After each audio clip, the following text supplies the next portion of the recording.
অন্তর্বর্তী সরকারের দুই তরুণ উপদেষ্টা মাহফুজ আলম ও আসিফ মাহমুদ সজীব ভুইয়া হঠাৎই দায়িত্ব ছাড়লেন। বুধবার সন্ধ্যায় তাদের পদত্যাগপত্র প্রধান উপদেষ্টার কার্যালয়ে পৌঁছানোর পর থেকেই রাজনৈতিক অঙ্গনে নেমেছে নানা জল্পনা।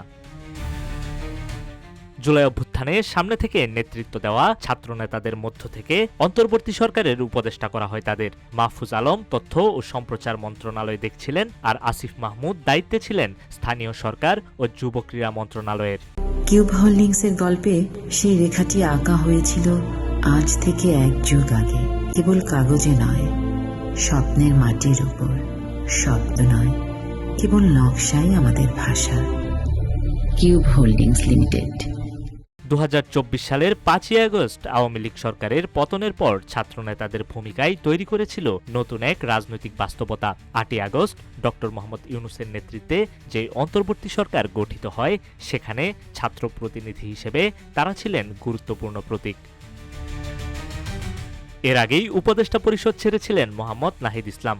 পরে তিনি গড়ে তোলেন জাতীয় নাগরিক পার্টি এনসিপি, যা মূলত জুলাই অভ্যুত্থানে নেতৃত্ব দেওয়া তরুণদের রাজনৈতিক প্ল্যাটফর্ম। এবার আরও 2 ছাত্রনেতার বিদায়ে পরিষদের শক্ত ভর কেন্দ্রেই তৈরি হল বড় শূন্যতা।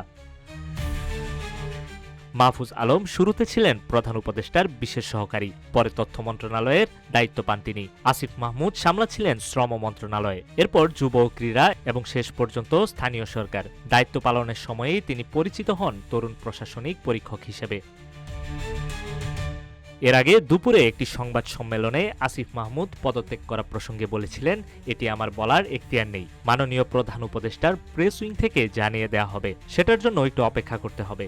তিনি নির্বাচন করবেন বলে ওই সংবাদ সম্মেলনে জানান, তবে কোথা থেকে বা কোন দল থেকে করবেন তা পরিষ্কার করেননি, যদিও তিনি ঢাকা থেকে নির্বাচন করবেন বলে আগেই জানিয়েছিলেন। কিছুদিন আগে তিনি কুমিল্লা থেকে পরিবর্তন করে ঢাকা 10 এলাকার ভোটারও হয়েছেন।